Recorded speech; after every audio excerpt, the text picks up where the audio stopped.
3BC. Hey everybody, this is Joy, your host of 3BC on the Kudzukian Network, coming to you today with my girls, Chloe, One Solo, Casey the Alchemist. Hey ladies. Hey now. So these right now, this right here, this time is a complicated time. This segment is some of my best friends are white.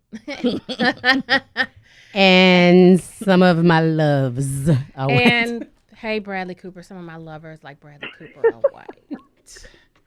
Bonjour, mon amour. He speaks fluent French. Couramment français. You know this, or you just in your mind? No, I know this. I've heard him. It. Oh, yes. Okay. Oh, I was making sure you didn't make it up in their quiet times. Yes. You didn't make that up in your head. I slick stalk him, and I heard him speak fluent French in Cannes, and I almost passed out in my home. Oh, I was like, hey, Bradley, honey. In your home. You're my soulmate. Yeah, you've been saying that for years, so I hope you meet him. I have. Or at least you get a one night stand or something, you know, blowjob, anything, kiss. I just want you to meet him and get something from him. I like have, 5 really. minutes or something. I'm willing him Bradley to Cooper, we're putting it out there. We're putting it in the universe to please meet Joy. Give her 5 minutes of your time, whether it be a kiss, speaking French, petting on the head, shaking her. Well, we ain't shaking hands during this time, but she'll shake your hand and use some antibacterial soap in case it's COVID time. Just give her something. Something, Bradley. DM her. I don't care. Just give this child something to let her know that you know that Joy has some feelings for you. That's all I got to say. And please don't say no ignorant, unwoke shit. So we have to cancel your ass. I know, which right? is the point of what this Because then whole we'll thing put is. you on this damn show and be going in on you. Yes. Which is part of the point of this show. You. Exactly. Exactly. Drag you. Please say Exactly. That did that When dude right y'all there. accept Michael Vick, somebody posted just today. When y'all accept Michael Vick's apology, We'll we'll accept accept Drew Drew Brees. Ain't that something? And we'll That's wait.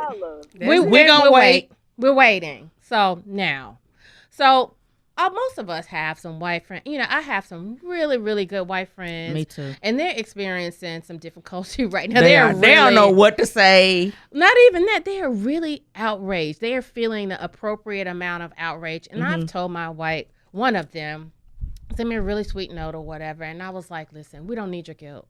We don't need that. I know we was joking about Kev or whatever, but we don't need your guilt, honey. We'll take some of y'all reparations though if y'all want to cash app us. I saw that like, dude. One of my whitest friends at 2:45. I just want to let you know that I think you're amazing. The last 2 weeks have been hard. 2 weeks been hard. Hell, we didn't have generations of PTSD and trauma. But that just came through on the cell phone. But they trying. They Bothering trying. me, the hell out of me, actually, is how now they're tired and they're so broken. There is not a generation in my family that has not endured this type of unrest, whether it was, from slavery to voting to just, whatever. Integrating the U of M, my mom. My mom, she Right. on that picture. Your mama must have been on there with my mama on the picture. Just we've been doing this, and you guys have been turning a blind eye, and now that you got some skin in the game, you're already tired. This just the I don't beginning. have any sympathy. Yeah, but Right. But here's the thing, Casey. Do you think they have? I don't think they have skin in the game. I think their white guilt is we picked this fool, who is the reason all of this done jumped off. Now we feel real bad. Well, I'm going to speak to my friends who I know that did not pick this Yeah, fool. mine neither. Right. You No, know, they no were way. very much against it, but Yeah. but now they have been silent through Sandra Bland, through Mike Brown, through Freddie Gray, Trayvon. but now through Trayvon. But now that they've seen George Floyd out here, and watched this man die slowly, now they in the game. And now they're already worn out. Right. I'm going to need you to dig deep like we've had to do. Yeah. Like we continue to do. Yeah, I don't think it's there though. And I really feel like if the person in the lead leadership of this country had not shown himself to be the racist, bigot, neo-Nazi, fascist fool that he was, our friends would still be acting blind. George Floyd, I mean, there's nothing worse about George Floyd. Well, I think it's a different kind of I don't death think so, though. of how they saw it. I mean, we see people. Philando Castile? Okay, but wait, With a baby in the car? Yeah. We see people get shot in movies. We see people get shot every not with day. neck on your neck. But we've never seen anybody be slowly murdered and they sing that. And I think that is the only difference, is that they watch somebody look like, I'm not in fear, I don't care, I'm callous, I really don't give a shit. And I'm finna sit here and I don't care if he dies. I don't give a fuck. Because most of them, I I'm think gonna they've been disagree. sitting at home for 2 months, 3 months like the rest of us. And they ain't got nothing to do but think about the shit that's here right now in their face. But they That's also why they got saw time to Rodney protest. King get That's what I'm saying. the fuck stumped out of him. What's different is Woo. they ain't had no choice. They had no other choice, y'all. They stomped the But to pay prunes attention out of right Rodney now. King on True. camera. And again, Philando Castile, to me, the there's a 90s. 4-year-old in the back saying, Yeah. don't cry, mommy, don't cry, mommy. Yeah. Like, That was horrible. Come I on. think And the too, NRA was conspicuously silent and he about was a that. registered He was gun a owner. registered gun owner. So his Second Amendment rights didn't care. It's the moment. You only care about the Second Amendment and squashing the 13th. It is the moment. And I think I was telling someone in the Nashville area, I think it's not only that. You have a lot of poor white people who are being gentrified with the black people. Because what's different is you have a lot of them that live in the projects with each other. They live in poor communities. You mean the trailer park is project? They not in the trailer park. They in the projects. Oh. And they're not white building people. affordable housing. You've had storms come through there, so people have lost jobs on both sides. We've had 2 storms. That's You right. have all of this unemployment. So I believe a lot of them were in there as part of that. They get bullied. They get some of that same stuff too for living over there. That it's a mix of frustration with them, not just us. And as we read, some of the other countries are having the same issues. And the main thing France was marching was not just for us, but they had just got a ruling for someone else that happened 4 years ago. And that day, the person got off. And there was a cover-up by And it was a the cover-up. state. So that made that protest big because it was the same time. But again, like you say, if you're busy moving along and not paying attention, you don't have to pay attention. That's one thing. I think they had no choice but to pay, like you're saying, pay attention. But shout out to my white friends who teach their children. I have a friend, though, what's different about her, she's made an effort to teach her child things. Like she took him to the Jackie Robinson movie and not just took him, she sat down and explained, excuse me, this is the kind of life Black people have had to live and endure. And he was like, this really happened? She said, oh, it was far worse. This is a light movie. Yeah. She takes the time to educate him about different cultures. She surrounds him with different cultures and has conversations. So I don't feel if she's calling me like this is awful, because she's been saying this is awful. Right. My good friend, he didn't have to send me a weird conversation about this being jacked up. I actually sent him one like, I'm glad I don't have to question who you are Right. and what you believe in, and that he wants to know more things about struggles of people and different kind of people, but everybody doesn't have that experience. Yeah, I feel that same way about my friends. So, I mean, I'm able to be very forthcoming with them, and we're forthcoming and transparent with each other. And they find all of these things appalling. I feel like I am never in jeopardy and never would be. You Right. know, I would never be left, like that kid in Italy, where they killed that black kid in Italy and his white friends set him up. It was some fucked up shit. They just left him over there. So I feel like that would never be my situation, and I can speak as honestly as I want to with them. So shout out to them, salute to them. But for those who don't have white and woke friends, how do we have the conversation? How do we navigate these times with them? First of all, send them to a book list. I read this. And starting with White Fragility White and Fragility is How to an Be excellent- Anti-Racist. White Fragility Start is there. an excellent What you said, Do your own book. One work. Solo. And there's actually, I will send you a list that maybe we can post, and it is how to navigate your friends through different things. It even has why do all the black kids sit together in the cafeteria, things you could talk to with your children. But there is a list of books of how to approach racism, and I believe it was Roxanne Gay that was saying, look, we can't keep educating y'all all day. It's tiring. It is. Please go read a book. It is. And then if you got some questions regarding the book, tell me. I mean, I've been at a dinner before where there were only like 2 of us, and the whole dinner was them trying to, prove how woke they were and information. And I'm like, y'all are draining me. Can I just eat? I know. And don't look at me. And Don't be have looking at me dinner all the time for And approval. don't give me empathy. And because I don't need empathy. I need you to get out there and be different and teach your friends to be different. Because I'm not the one really that need the conversation as much as you and your friends Get your need the people. conversation. Well, and then, I'm going to jump to KC in a second. But I wanted to say that what I'm having, the conversation I'm having is you really need to address your own people. Right. Talk to your ignorant ass family and friends. And Right. by all means, when you see something, Speak say up. something. Right. Don't just allow it to happen, but address your ignorant ass friends and family who are holding fast to this Dixiecrat shit. Right. Talk to them about it because they'll listen to their own. They're not going to hear us. We can talk and yell and stomp until we run out of breath, but they're not going to receive it from us. Casey, what say you? I don't want to be the moderator for those conversations. Don't have me in the room or have me in a Facebook discussion and you're looking to me to clarify or educate or give you some wisdom. I don't want to do that.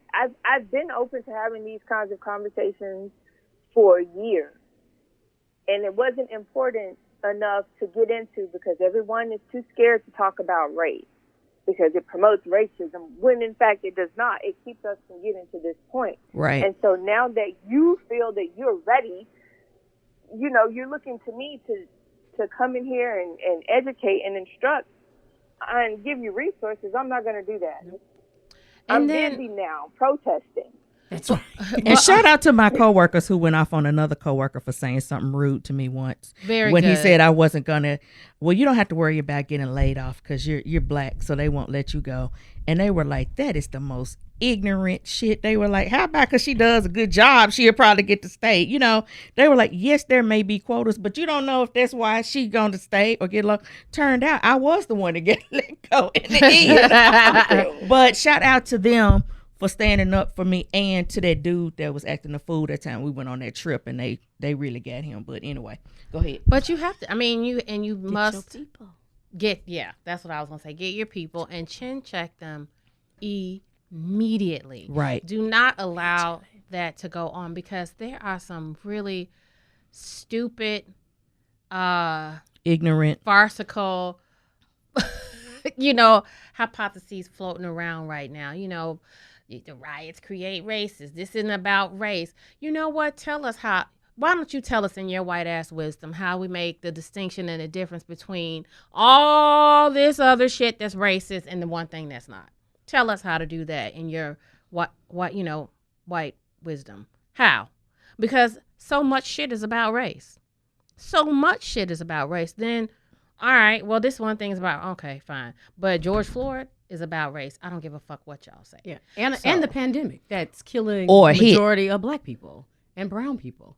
It's about race too. It's about race and inequity and inequity, right? Years and years and years of poor treatment, poor access to food, poor access to health services. Yes, all of that. Yes, and these don't things wait till don't y'all get get together. there because they in the same boat. See, here's the thing: they don't realize a whole lot of them are in the same boat and don't even recognize we in the same boat together. We are. Neither one of us is the captain, and we sinking. Especially those that live in poverty. Exactly, and they don't understand you're not different. But they white. Well, They get a small bit of leverage, but it's becoming a wider gap where it's more about socio-economic. And until they wake up and see, wish they won't. But this is generations of buying into the social construct of race. True. Right? I mean, just it was created to make these divisions between the people on the lower rungs of the ladder. You know, Right. the Irish and the black Exactly. people. Initially, the Irish and the black people. They were all kind of in the same boat. You know, black people initially were indentured servants, just like the Irish. Then they created this fake hierarchy. And then now there's a fake hierarchy, which again, one of these dumbasses on social media posted, well, it can't be about race. Look at these other cops. I was like, you can't be this fucking daft. But they are. Because But you can't. these guys, there is buy-in across the board. There is a fake hierarchy across, even within people of color. Because how many black people believe that those are those people over there in the hood and they act bad and they kill each other? Because, you know, I can't stand the statement black on black crime. And other ethnicities. Hello, people kill in proximity. Two, if you have people who are poor and living in survival mode, that's what they're going to do. When you are just surviving, that's how people live. It doesn't matter what race you are. That's what's going to happen. And you know, it's been a long history of policing them and not protecting them and believing that they don't deserve the same treatment. Look, white people lived in the projects first. They weren't even for us. When FDR set them up, the New Deal was for the white people to live in there. And then when the black people came in, they abandoned taking care of them. They abandoned any kind of hope for different kinds of programs. Black veterans had the same rights as the white veterans to get houses. But guess what? They wouldn't let us live over there.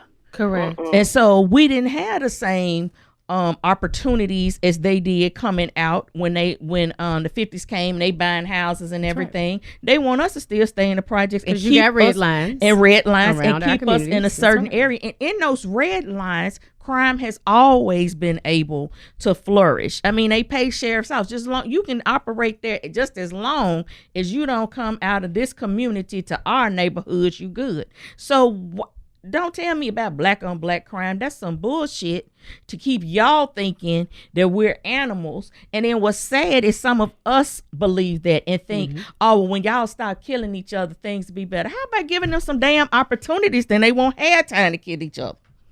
All of this is born of poverty. It's born of poverty. And lack of access. Lack of access. Casey, you were saying? And don't forget who put crack in our communities in the first place and why. Yep. It wasn't us. We ain't We ain't on the boat from Colombia or wherever the hell bringing that shit over here. It most certainly was not us. And we can't hardly get past the border as it is without getting checked. Much less with a bushel of crack. Or cocaine, rather. Cocaine. So, what are our closing thoughts, ladies, in terms of dealing with our white friends during this time? I would say white people, check your friends, check each other, read some books, Google. There are lots of great books to learn about racism, how it started, where it's going, and what you can do to help break the system. We'll post a list of some suggestions as well. Indeed. Solo, thoughts? My closing thought is for white people to get your people. Like, get your people. That's this is a calling consensus. for you, right? Like you are smart enough, or so you think, to solve every other problem. You can solve this one too. Mm-hmm. Right. So get to work. It's actually your problem to solve at this point. It really is. Casey? Don't expect us to do the emotional and intellectual labor for you. And to my friends that have been doing it and checking their friends and educating their friends, I see you. I see you, boo. I'm going to close with a reminder from our friend Lovey. And that is what I am going with too. Know when to preserve and which friendships to preserve and know when to cut. Some people are just not in a space to receive the information. They're not in a teachable space. When they get there, maybe they can come back. But in the meantime, you have to cut those people. And then the ones that are actually in a receptive space, preserve those friendships. The ones who are morally outraged, the ones who want to help, but not in a well-meaning, I'm going to tell you what you need kind of way, but the ones that want to have an open dialogue. So I'm going to end with that, and I'm also going to end with a shout out to my white homies, Hallie, Amy, Kendra. They sound white, don't they? I love y'all. Yeah, this sounds like a white group of friends. Kendra sound kind of. Oh, and I forgot my neighbor. Kendra's not though. Her last name. She's from Iowa. I forgot to shout out my neighbor. He's the best in the world. I love you. I love y'all. Y'all the best. So Kendra, Hallie, Amy, and everybody Hallie adjacent, Hallie's family, and all of y'all. And I'm sure I'm missing some people, but I appreciate you guys in my life. The white and woke homies, the white and woke neighbor, Lauren. I appreciate you too, girl, for being pissed off all over social media. Your neighbors are funny. But I appreciate those friends and for always, being genuine and having our back. This is 3BC, and this is Joy, One Solo, Chloe, and Casey the Alchemist. Thank you for listening. Y'all be safe out there in these streets. Be careful. Watch your back. Keep your head on the swivel, and we'll see you on the next episode. Peace. 3BC, recorded at Kudzukian Studios. Directed, produced, and distributed by Kudzukian. Join the conversation at facebook.com/3BC.